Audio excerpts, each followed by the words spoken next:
batela mikongo. Yahweh, Yahweh, benisa mikongo. Yahweh, Yahweh, batela mikongo.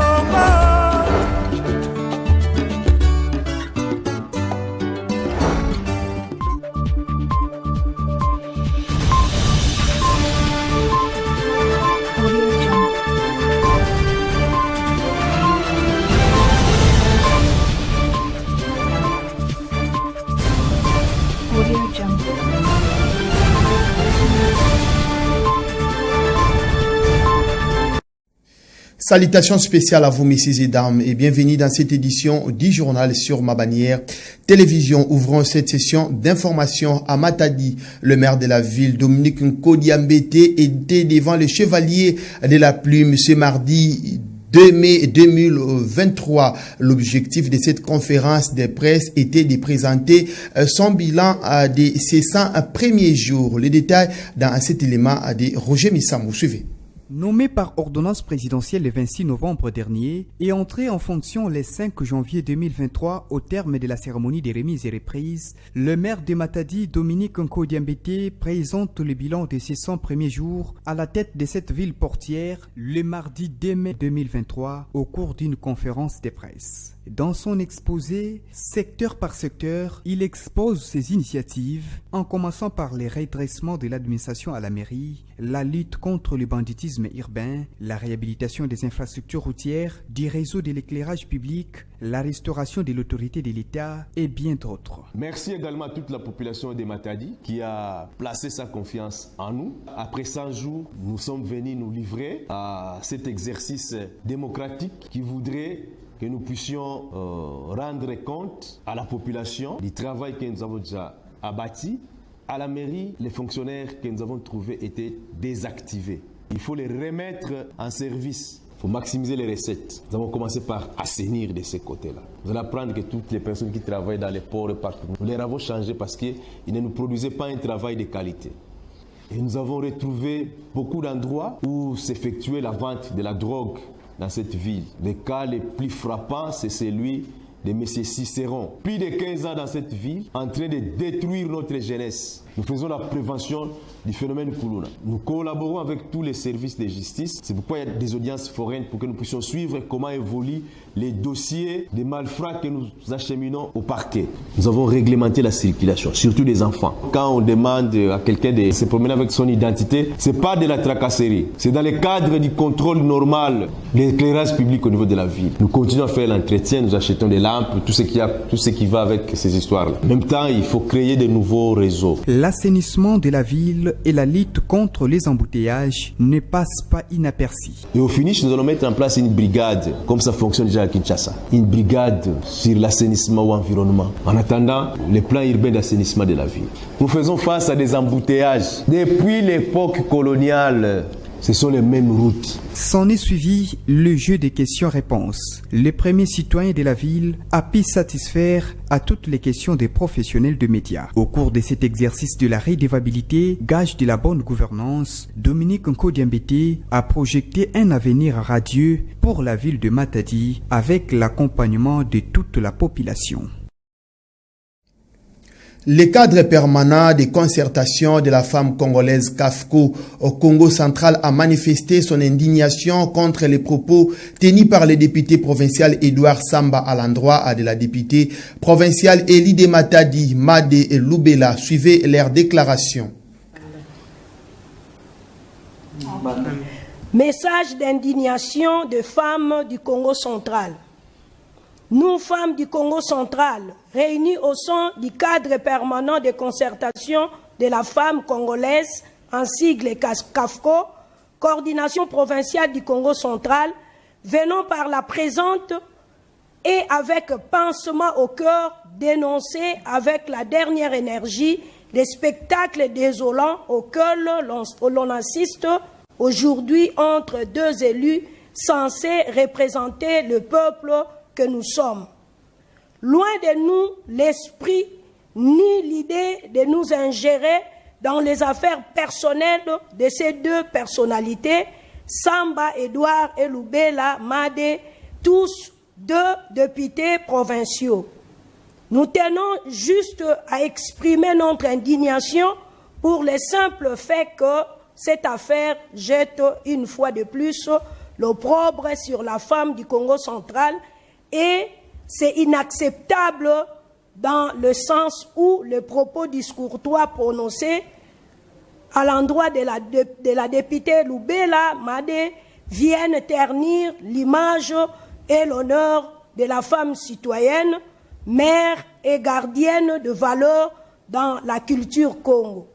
Pire encore, M. Edouard vient de souiller la mémoire d'une illustre femme députée qui a servi cette province en tant qu'élue du peuple en la personne de Valérie Malonda, paix à son âme. Le Luzitu Yé Banvumbi doit être de strictes observances, s'il vous plaît. Sans vouloir remuer dans la plaie connue par le passé, le CAFCO Congo central à Matadi sollicite l'engagement de tous, femmes et hommes, pour qu'une solution soit trouvée dans un délai proche. Une implication déterminée de toutes les autorités afin de faire régner la paix et la cohésion provinciale, gage d'un développement durable pour que pareille chose ne se répète plus. Vive la solidarité féminine, vive la femme du Congo central, vive la cohésion provinciale. Fait à Matadi le 28 avril 2023. Pour le CAFCO Congo central à Matadi, Christine Massengo Kabouya pour le secrétaire général empêché, Nadine Tsekantela, présidente. J'ai dit. Quittons la province du Congo central, messieurs et dames, pour nous rendre à Kinshasa, où le chef de l'État Félix-Antoine Tshisekedi Tshilombo a participé ce mercredi 3 mai 2023 à la célébration de la journée mondiale de la liberté de la presse sous le thème national, la liberté d'expression à l'épreuve de la situation sécuritaire en RDC. Roger Misamou revient dans cet élément.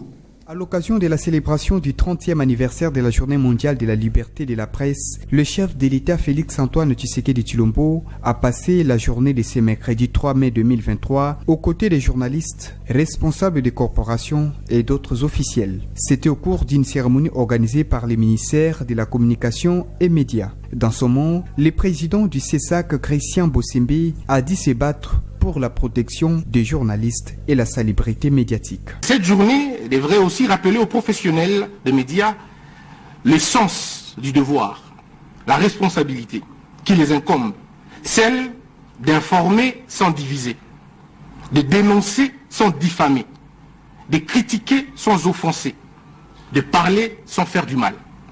À tous les professionnels des médias, nous vous promettons un accompagnement sincère.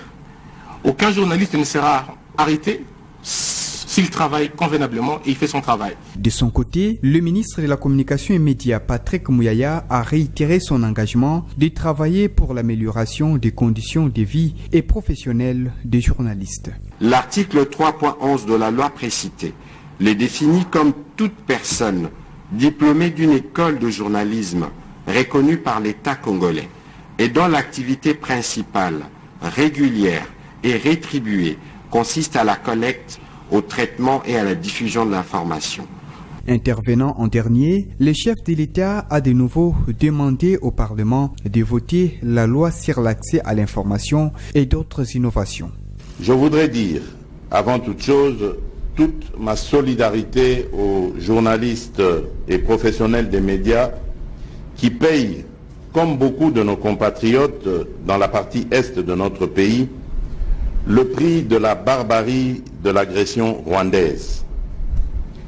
En effet, plusieurs médias dans les zones sous occupation ont été réduits au silence. Des membres de votre grande corporation ont été harcelés, torturés et du matériel a été saccagé. Laissez-moi vous dire que ces crimes ne demeureront pas impunis. Et le ministre des Transports, Voies des Communications et Désenclavement a conduit le patron de l'entreprise 1020 à la primature de la RDC pour échanger avec le Premier ministre Jean-Michel Samalukonde sur les projets de réhabilitation de l'aéroport international d'Ndjili. Les détails dans cet élément. Suivez. Le Premier ministre Jean-Michel Samalukonde a échangé ce mardi 2 mai 2023 dans son cabinet de travail à Kinshasa-Gombe avec le patron de la société 1020. Au centre de leurs échanges, le projet de réhabilitation de l'aéroport international d'Ndjili. Sur place, le patron de cette entreprise qui va exécuter ces travaux a présenté les modèles que sa société 1020 compte apporter à la République démocratique du Congo. Ce projet sera bénéfique non seulement pour la RDC, mais aussi pour plusieurs autres pays d'Afrique, a laissé entendre Tiram Mildon, patron de 1020. Donc c'est un modèle de projet qui se fera sur fond de BOT, donc réaliser le projet, exploiter le projet et le redonner à l'État. On fera ce projet-là, on le réalisera, on l'exploitera et puis quand le moment venu, il sera donné à l'État. Ça sera vraiment quelque chose que toute l'Afrique va apercevoir et que toute l'Afrique va en parler. Arrêtés depuis 3 ans, ces travaux de réhabilitation doivent être relancés au mois de septembre de l'année en cours. Signalons par ailleurs que cet entretien s'est déroulé en présence du ministre des Transports, Voies des Communications et Désenclavement, Marc Ekilali Kombio.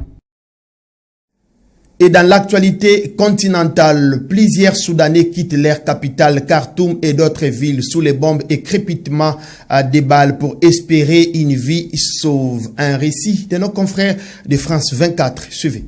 C'est un long voyage. 13 heures de bus pour parcourir les 800 km entre Khartoum et Port-Soudan.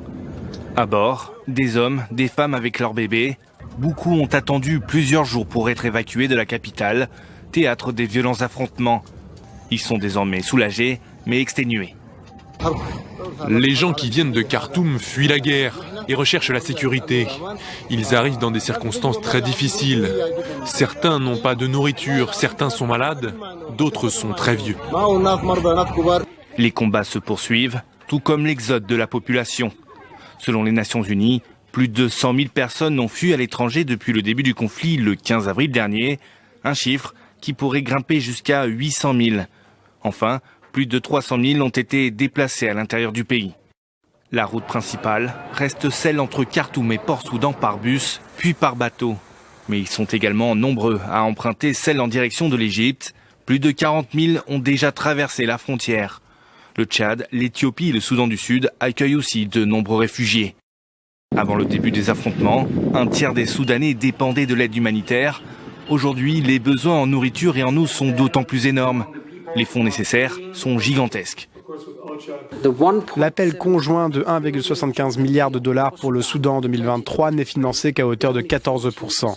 Autrement dit, les organisations humanitaires des Nations Unies et nos partenaires sont confrontés à un déficit de financement de 1,5 milliard de dollars.